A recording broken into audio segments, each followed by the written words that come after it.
It's a pleasure to welcome President Obama here today. We've just been having a barbecue in the gardens of number 10 Downing Street with some of our armed service personnel from the United States and from the UK. And it was a great reminder of the incredible debt that we owe all of them and their families for their service, for their sacrifice, for all they do to keep us safe. It was a great event, and it was wonderful to have Barack and Michelle there. It was also probably the first time in history, as we stood behind that barbecue, that I can say a British Prime Minister has given an American president a bit of a grilling. So I'm going to hold on to that. Over the past year, I've got to know the president well. And whether it's in routine situations, like sitting around the G8 table, or the slightly less routine of getting a phone call in the middle of the night, I've come to value not just his leadership and courage, but the fact that to all the big international issues of our time, he brings thoughtful consideration and reason. And I know that today, Mr. President, you'll be thinking of the dreadful tornado in Missouri and all those who've lost livelihoods and lost their lives and loved ones. And our hearts in Britain go out to all those people too. Now, Barack and I know well the shared history of our countries.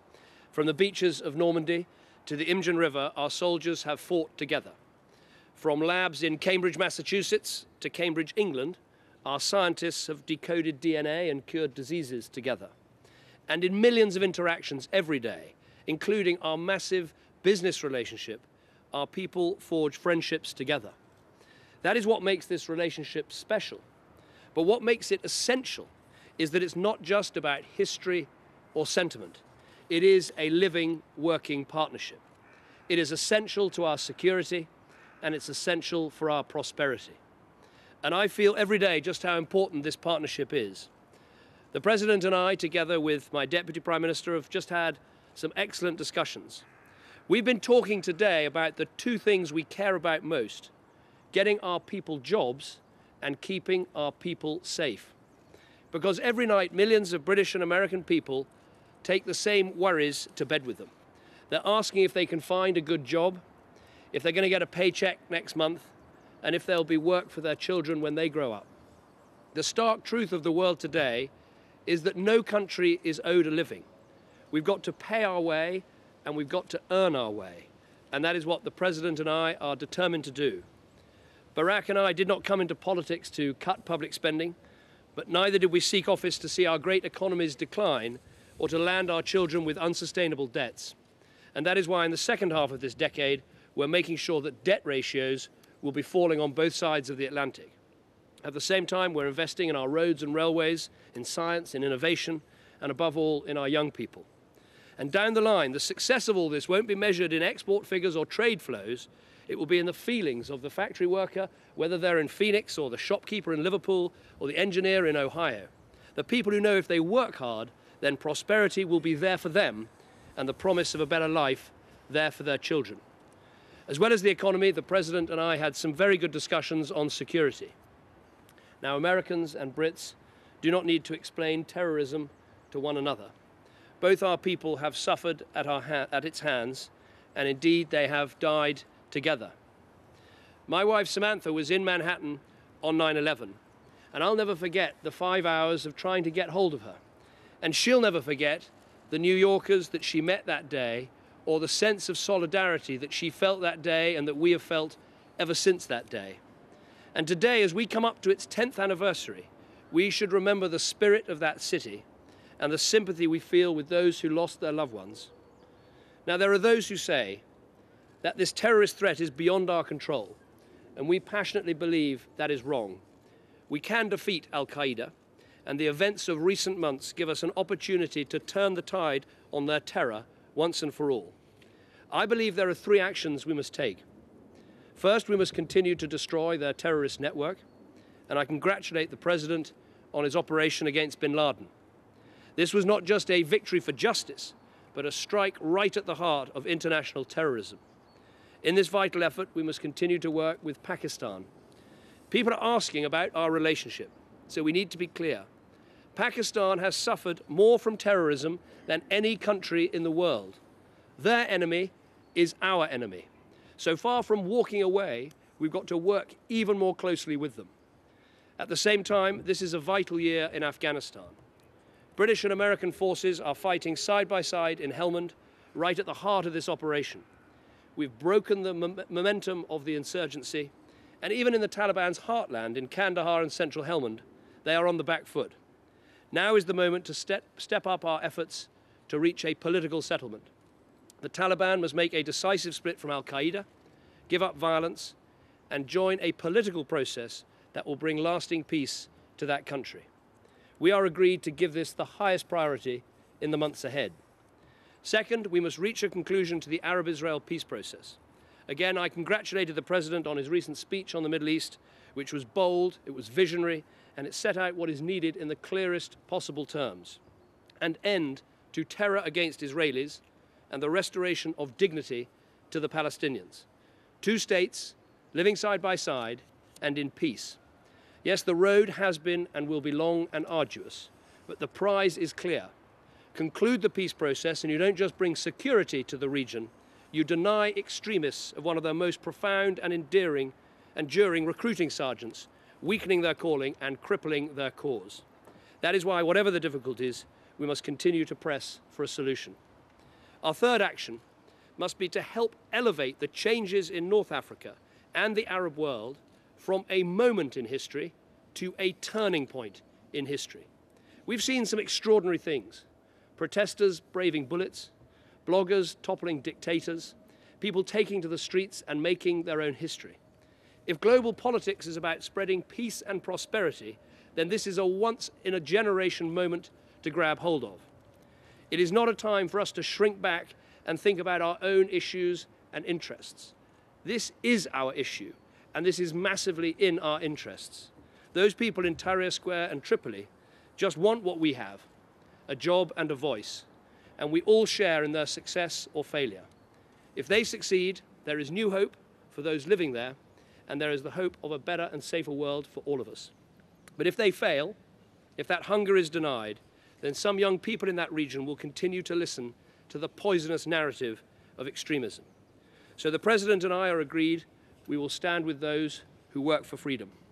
This is the message we'll take to the G8 tomorrow, when we push for a major program of economic and political support for those countries seeking reform. And this is why we mobilize the international community to protect the Libyan people from Colonel Gaddafi's regime, why we will continue to enforce UN resolutions with our allies, and why we restate our position once more.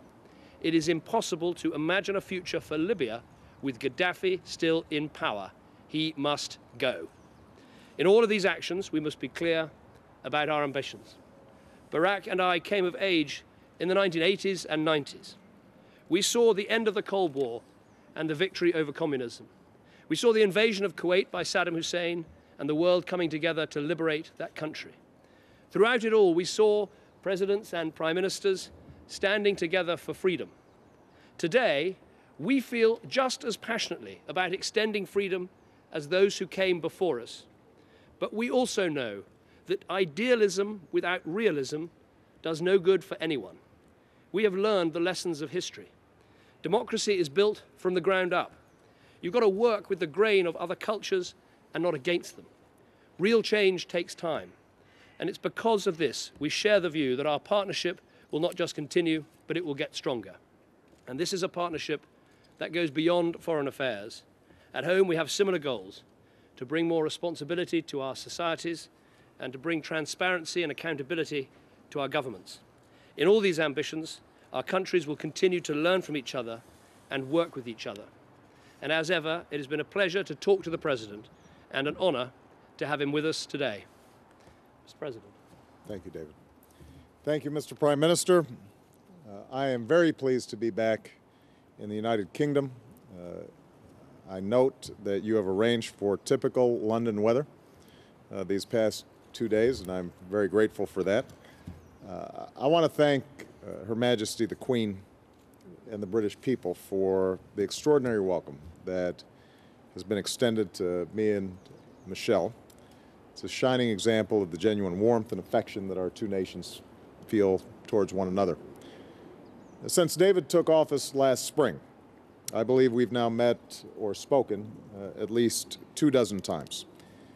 We may be leaders from different political traditions, but on a whole host of issues we see eye to eye.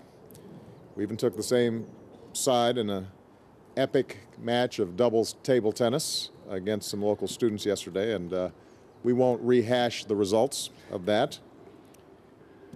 The relationship between our two countries is one that's not just based on warm sentiment or common history, although those things exist.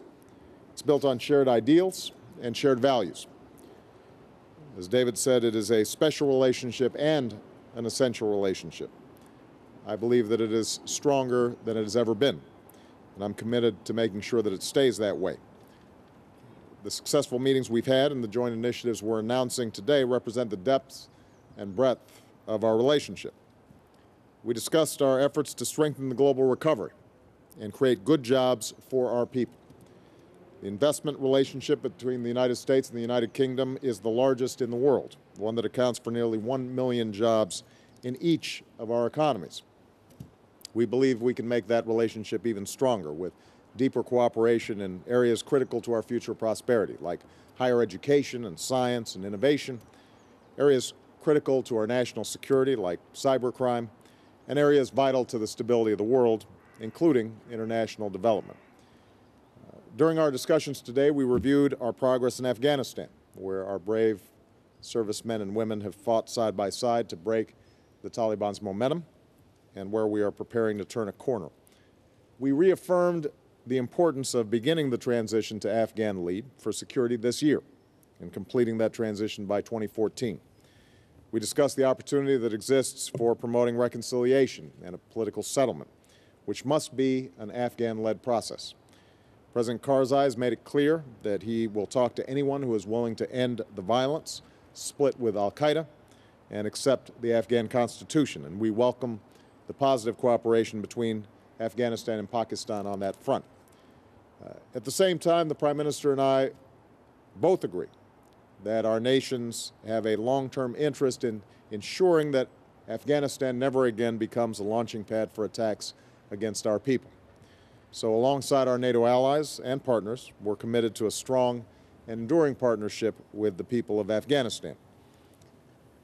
As historic change unfolds across the Middle East and North Africa, we agree that the pursuit of self-determination must be driven by the peoples of the region and not imposed from the outside. But we are both committed to doing everything that we can to support peoples who reach for democracy and leaders who implement democratic reform.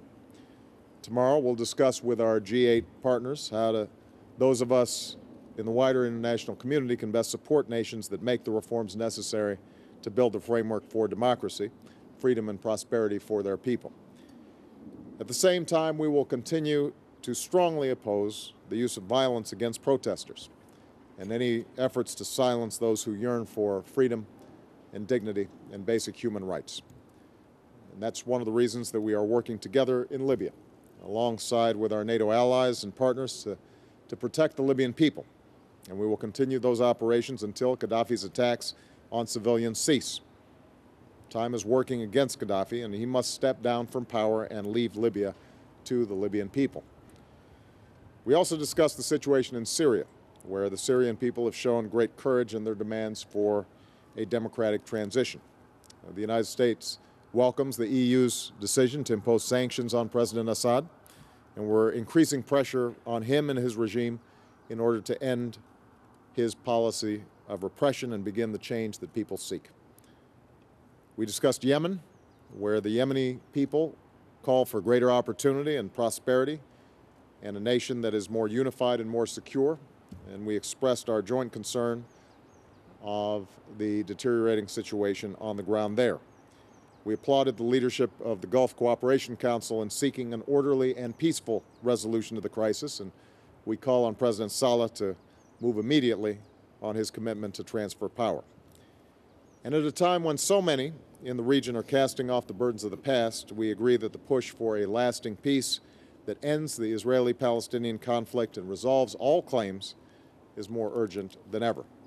I appreciate the Prime Minister's support for the principles that I laid out last week on borders and security, which can provide a sound basis from which the two sides can negotiate. As increasing tensions in Abyei region threaten to derail Sudan's comprehensive peace agreement, we're working closely together to encourage the parties to recommit to a peaceful resolution to the crisis and calling on the rapid reinforcement of the UN's peacekeeping presence in the region. We also reviewed our close cooperation when it comes to countering terrorist threats, preventing the proliferation of weapons of mass destruction and the means of their delivery to states like Iran, and our unrelenting efforts to keep our people safe. And finally, we launched a joint initiative to exchange the best ideas and practices when it comes to supporting our veterans and our military families. Today, before we came here, Michelle and I joined David and Samantha for an outstanding barbecue at number 10 for active duty members of our militaries, along with their spouses, who make extraordinary sacrifices as well. It was a wonderful event and a moving reminder of the long line of American and British service members who've made heavy and heroic sacrifices in the joint defense of our shared values that our people hold so dear. So, Mr. Prime Minister, thank you not only for the barbecue, but for the opportunity to spend this very productive time at number 10 with you and your team. I enjoy my visits here as always, and I have confidence that our special relationship will continue to grow even stronger in the months and years ahead. Thank you very much. Thank you, Brad. Thank you very much. Nick Robinson from the BBC. Thank you very much indeed. Prime Minister, can you confirm that you plan to escalate the war in Libya by sending ground attack helicopters?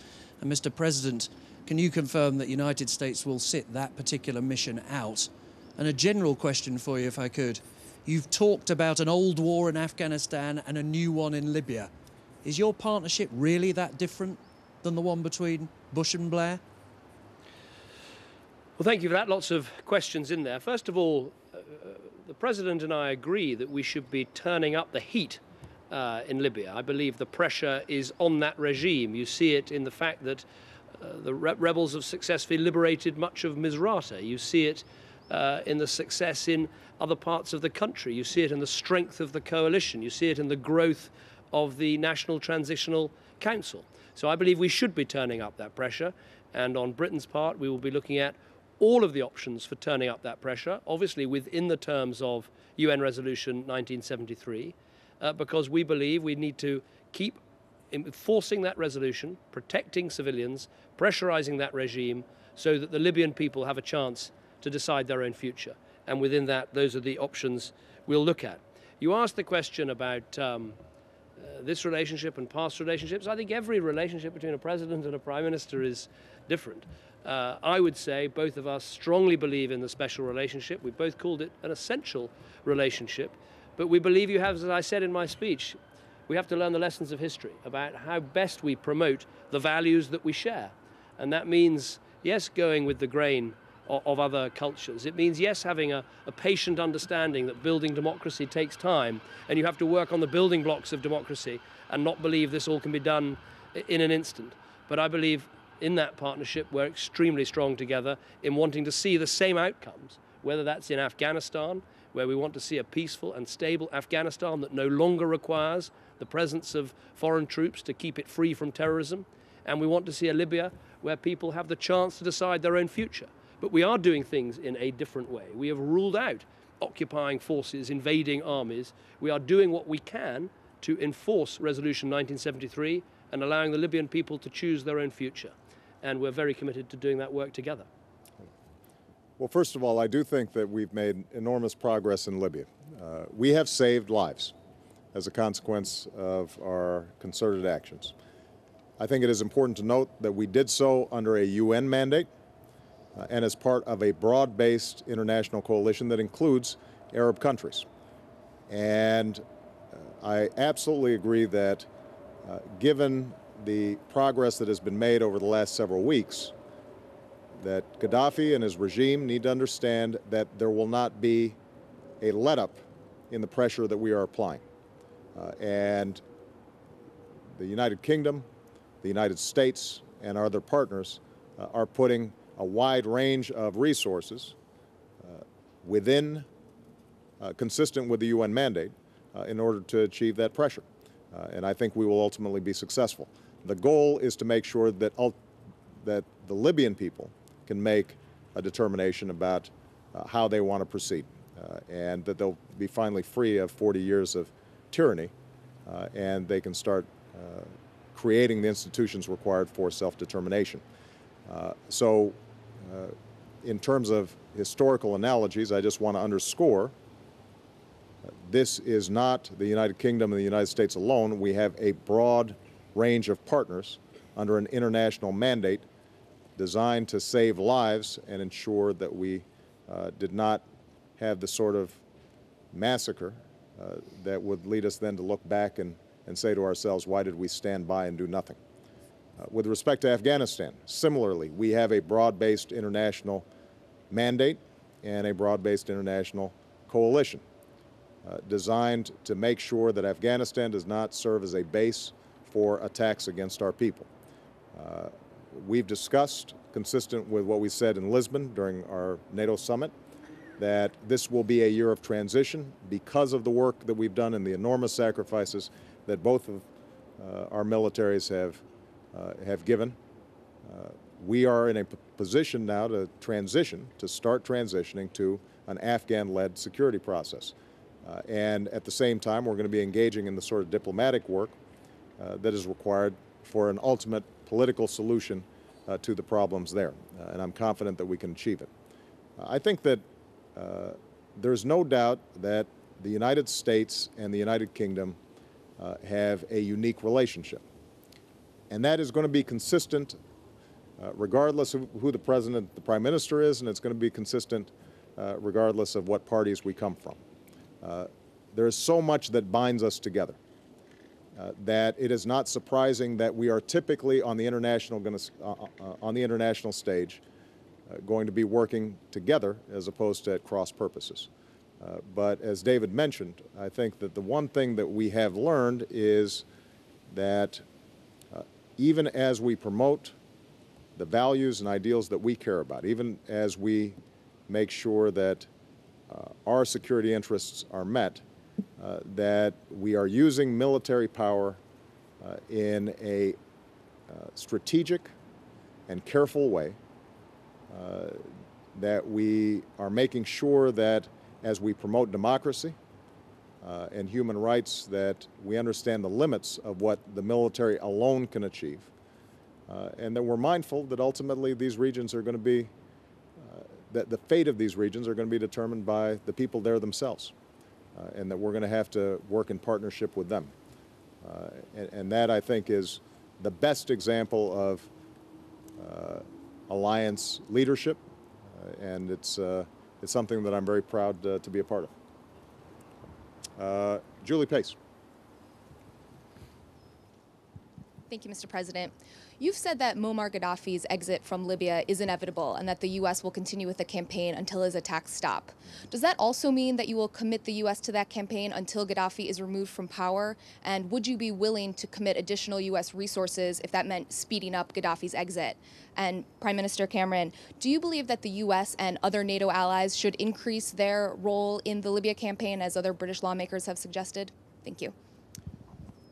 I have said from the outset that our goal, the reason that we intervened in Libya, was to protect people on the ground and to give the Libyan people the space that they needed in order to bring about a change towards democracy. And I also was very clear in terms of how we were going to participate.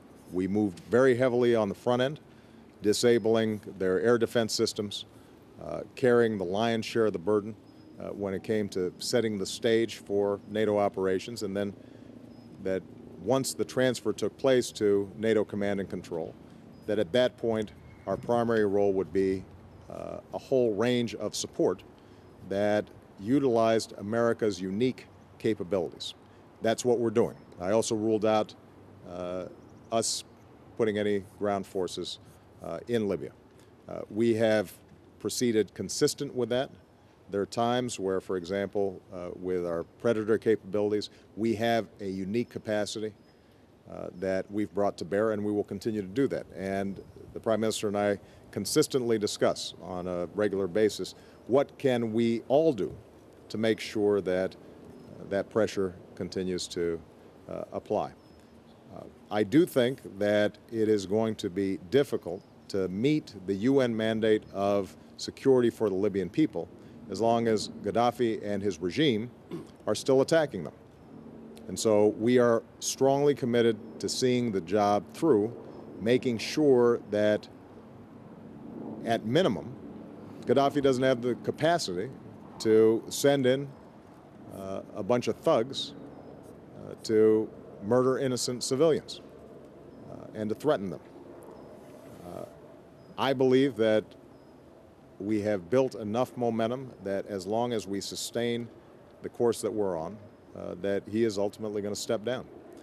And we will continue to work with our partners to achieve that. So we have not put forward any artificial timeline in terms of how long this will take. My belief is that the more resolute that we are now, the more effective the coalition is in rallying all the resources that are available to it, that we're going to be able to achieve our mission in a timely fashion. One last point, and this speaks to the issue of whether there are other additional U.S. capabilities that could be brought to bear. David and I both agree that we cannot put boots on the ground in Libya. Once you rule out ground forces, then there are going to be some inherent limitations to our airstrike operations. It means that the opposition on the ground in Libya is going to have to carry out its responsibilities. And we're going to have to do effective coordination, and we are doing that with the opposition on the ground. But I think that there may be a false perception that there are a whole bunch of secret, super effective air assets that are in a warehouse somewhere that could just be pulled out and that would somehow immediately solve the situation in Libya. That's not the case. The enormous sacrifices that are being made by the British, by the French, by ourselves, by the Danes, and others, we are bringing to bear an array of air power that has made a huge difference. But ultimately, this is going to be a slow, steady process in which we're able to wear down the regime forces and change the political calculations of the Gaddafi regime to the point where they finally realize that they're not going to control this country. The Libyan people are going to control this country. And as long as we remain resolute, I think we're going to be able to achieve that mission. But there's not a whole host of new and different assets that somehow could be applied, partly because we've been extraordinarily successful in avoiding significant civilian casualties. And that's been part of our goal. That's been part of our mission, is making sure that we are targeting regime forces in a way that does not result in enormous collateral damage. And that means we may have to sometimes be more patient than people would like. But ultimately, I think it promises greater success, and it sustains our coalition and support for it, not just here, but in the Arab world as well. Thank you.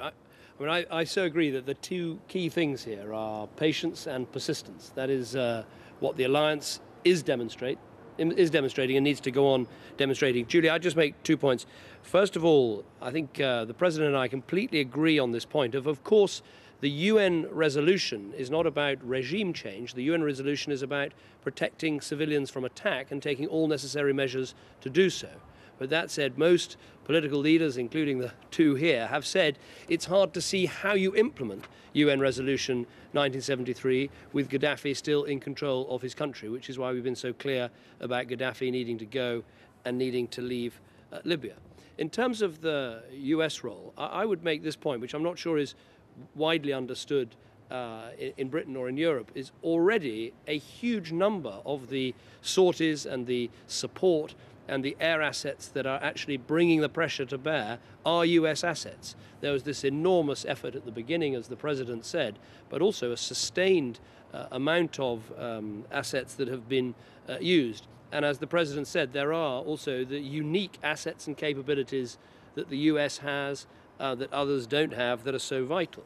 And as he said, we all have to ask, what is it that we can all do to make sure the pressure is really brought to bear? That is what the British are doing, the French are doing, the Americans are doing, and I know we'll discuss this in the margins of the G8. But I'd just make this point as well as the military pressure. Don't underestimate the pressure of building up the opposition, the contacts we have with the National Transitional Council, the fact that they are opening offices and building support and strength from the allies. Don't underestimate the extent to which we're now cutting off oil products to the regime because they're using them in their tanks and their other military equipment. And also the other steps that I know Americans and others are taking to try and release Libyan assets back into the hands of the National Transitional Council and recognizing them as the right interlocutor for us to speak to. So in all those ways, we can keep this pressure up over the coming period while showing patience and persistence at the same time. Tom Bradbury from ITV. Mr. President, you've talked about the need for robust action on your country's deficit and debt positions. Do you agree with the Prime Minister's supporters that he led the way on the issue, or do you feel that, in fact, he has travelled too far and too fast? And could I just ask you both as a sidebar, this time last year we talked about the case of computer hacker Gary McKinnon, on which the Prime Minister has expressed very clear views. You said you would work together to find a solution, so have you found one? Well, on your second question, Mr. McKinnon, we have proceeded through all the processes required under our extradition agreements. It is now in the hands of the British legal system. We have confidence in the British legal system coming to a just conclusion, and so we await resolution and will be respectful of that process. With respect to how we deal with debt and deficits, I said 2 years ago, the first time I came here in April of 2009, the first G20 summit that I attended, that each country is different, and each country is going to have to make a range of decisions about how to, at that time, dig our way out of the worst recession that we'd experienced since the 1930s. At the same time that we put our countries on a path of sustainable growth that ultimately results in jobs and prosperity for our people and a growing middle class across the board. And we've succeeded in the first part, which is to yank the world economy out of recession, and that was in large part due to concerted action between the United States, the United Kingdom, and other countries. Now we've got that other challenge, which is how do we sustain growth in a way that's responsible and responsive to the needs of our people. That requires us to continue to make investments in education, science, technology, infrastructure, things that help our economies grow. But it also means governments that live within their means. And obviously the nature and role of the public sector in the United Kingdom is different than it has been in the United States. The pressures that each country are under from world capital markets are different. The nature of the debt and deficits are different.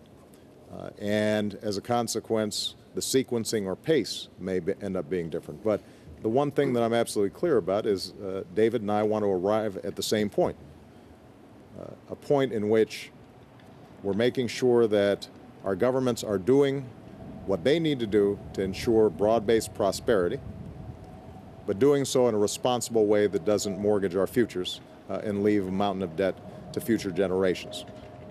And the other point I think David and I would agree on is that this is going to be a constant process of trying some things, making adjustments. there are going to be opportunities for us to make investments. There are going to be other areas where we think those were good ideas at the time, programs that were started with the best of intentions, and it turns out they're not working as well as they should. If a program's not working well, we should get rid of it and put that money into programs that are working well. It means that we've got to make sure that we take a balanced approach and that there's a mix of cuts, but also thinking about how do we generate revenues so that there's a match between money going out and money coming in. And, you know, each country is going to have to go through what is a difficult and painful process. What I'm confident about is that we're going to be able to come out of this stronger than we were before. And I think that both the people of the United Kingdom and the people of the United States want to see a government that's reflective of their values, the fact that, you know, they take their responsibilities seriously, you know, they pay their bills, they make sure that their families are cared for, they make sacrifices where necessary in order to ensure that their children, their grandchildren are succeeding, and they want those same values reflected in their government, and I think that both our countries are going to be able to achieve that. Thank you. First of all, on the case of Gary McKinnon, I mean, I understand the widespread concern about this case, and it's not so much about the alleged offence, which everyone knows is a very serious offence. It's about the issue of the individual and the way they're treated and the operation of the legal system, and as the President said, making sure that legal system operates properly and carefully. The case is currently in front of the Home Secretary, who has to consider the reports about Gary's health and his well-being, and it's right that she does that in a proper and effectively quasi-judicial way. I totally understand the anguish of his mother and his family about this issue. We must follow the proper processes and make sure this case is dealt with in the proper way, and I'm sure that that is the case. On the issue of deficit reduction, I mean, I remember when we also spoke about this at the G20, but even before that, when you first came here when you were running as candidate. And I completely agree with Barack that each country is different and has different circumstances. I mean, Britain does not have a reserve currency. We're not in the same position as the US with the dollar. And I think it was necessary for us to set out on the path of deficit reduction without delay after the election. And I would argue the proof of that for the UK has been what has happened in capital markets. And as the President just said, capital markets treat different countries differently. Well, in the European context, what you've seen since the election is actually market interest rates in the UK, bond yields effectively come down. Whereas if you look at what's happened in Greece or in Portugal or other European countries, you've often seen those bond rates increase. That, in my view, is the risk we would have run if we had not set out on the path of deficit reduction. But each country is different. But when I look across now and see what the US and the UK are currently contemplating for the future, it's actually a relatively similar program in terms of trying to get on top of our deficits and make sure that debt is falling as a share of GDP. Because, as the President said, we in the end share a very similar set of values about not wanting to load responsibility for these debts on our children and not wanting to shirk our own responsibilities for straightening out our own public finances. So, as he said, we may take slightly different paths, but we want to end up in the same place. It's an extremely difficult thing to have to do, dealing with your public finances, getting on top of your deficit, but it's absolutely essential. And we've talked a lot today about national security. In the end, there's no national security unless you have economic security. And that's an argument that we have to make and win every day here in the United Kingdom. Christy Parson, last question. Thank you, Mr. President. Yesterday in his speech before Congress, the Israeli Prime Minister referred to the Palestinian right of return as a fantasy. And I wonder if that's a sentiment you agree with in any way. And also if you could outline for us a little bit how your views on that issue as well as the future of Jerusalem.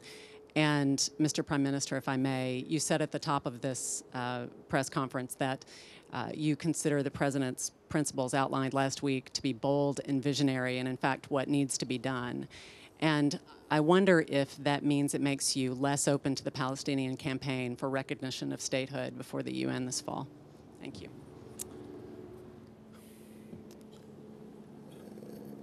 My goal, as I set out in the speech I gave last week, is a Jewish state of Israel that is safe and secure, and recognized by its neighbors, and a sovereign state of Palestine, in which the Palestinian people are able to determine their own fate and their own future. I am confident that can be achieved. It is going to require wrenching compromise by both sides. Over the last decade, when negotiators have talked about how to achieve that outcome, there have been typically 4 issues that have been raised. One is the issue of what would the territorial boundaries of a new Palestinian state look like? Number 2, how could Israel feel confident that its security needs were being met? Number 3, how would the issue of Palestinian refugees be resolved? And number 4, the issue of Jerusalem. The last 2 questions are extraordinarily emotional.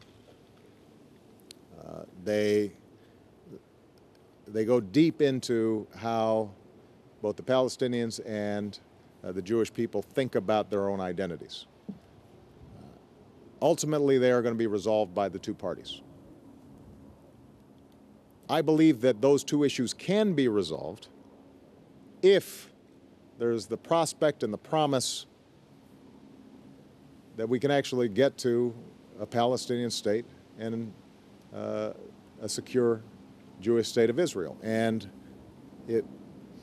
what my speech did was to say, let's begin the work with the very hard-nosed but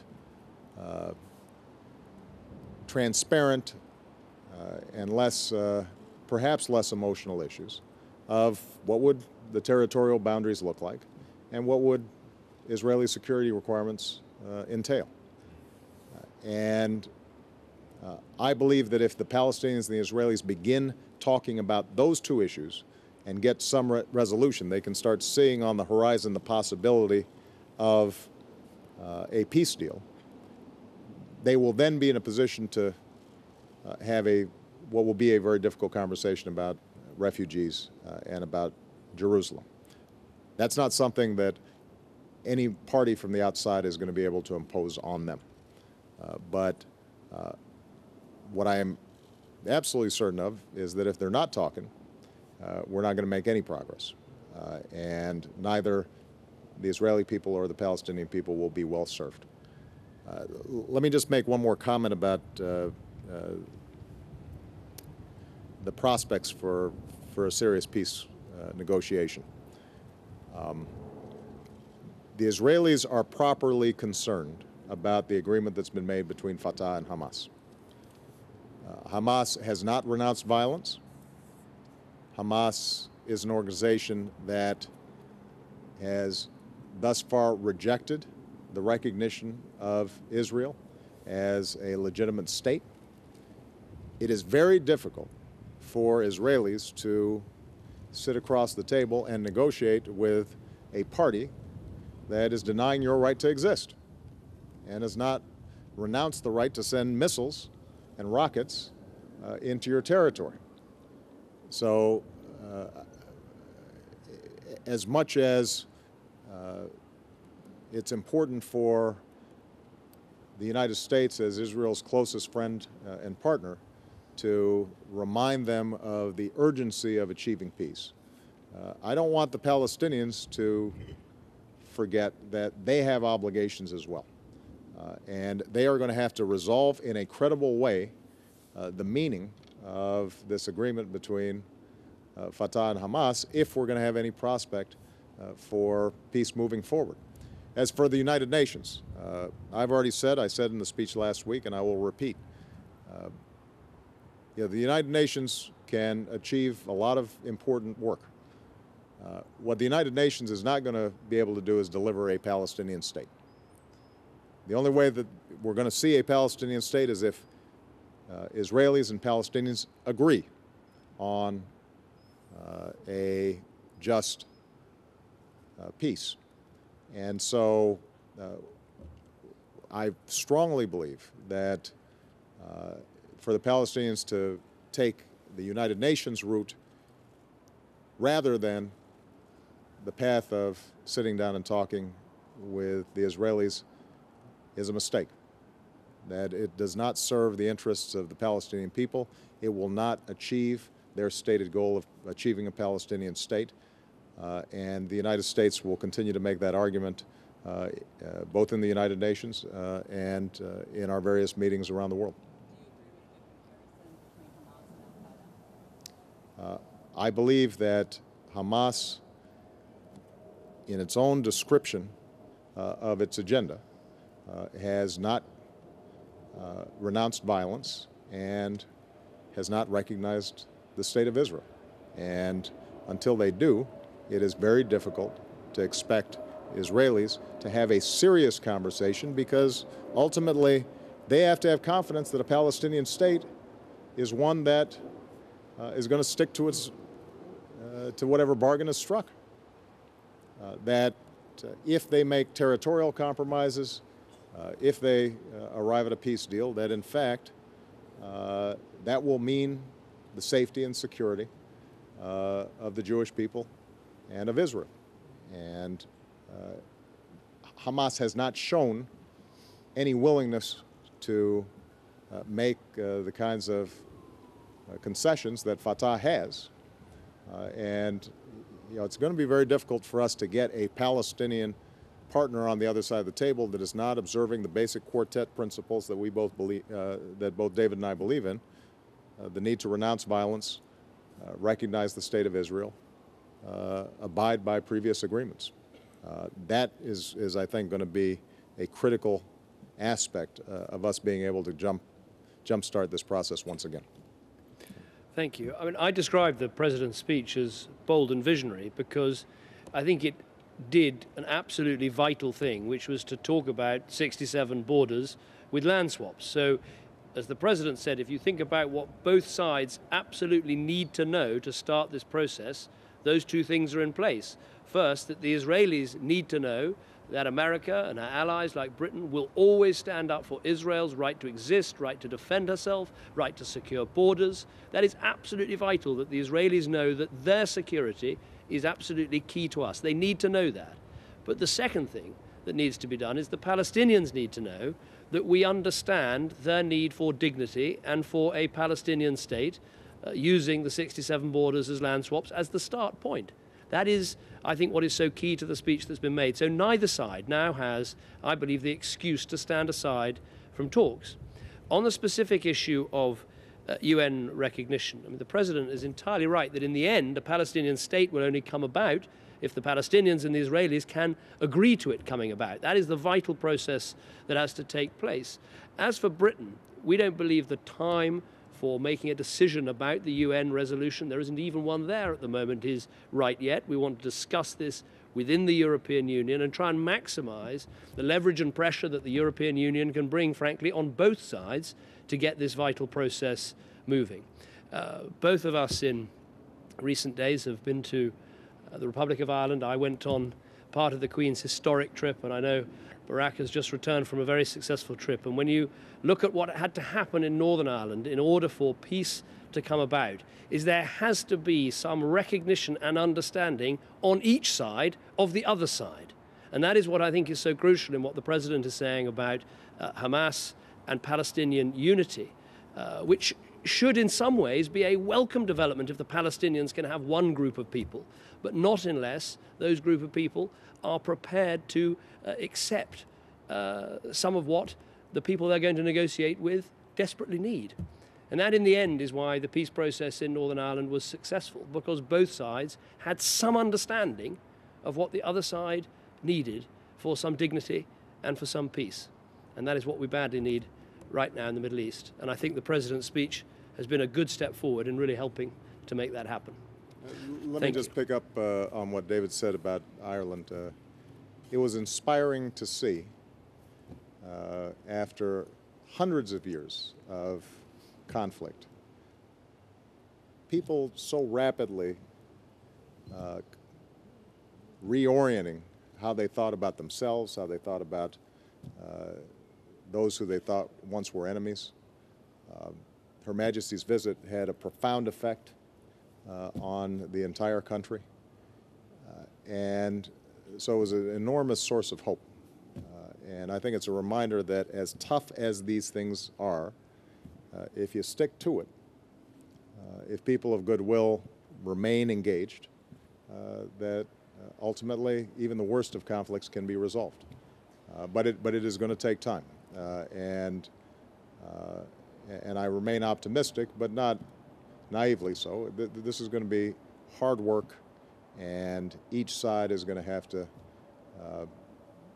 look inward to determine what is in their long-term interests, and not just what are in their short-term tactical interests, which tends to perpetuate a conflict as opposed to solve it. And finally, let me also, David, I just very briefly thank you for expressing your condolences and concern about the people of Missouri. We have been battered by some storms, not just this week, but over the last several months.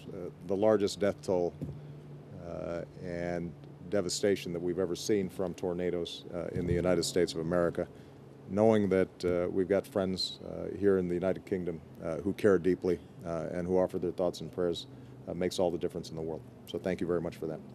Thank you.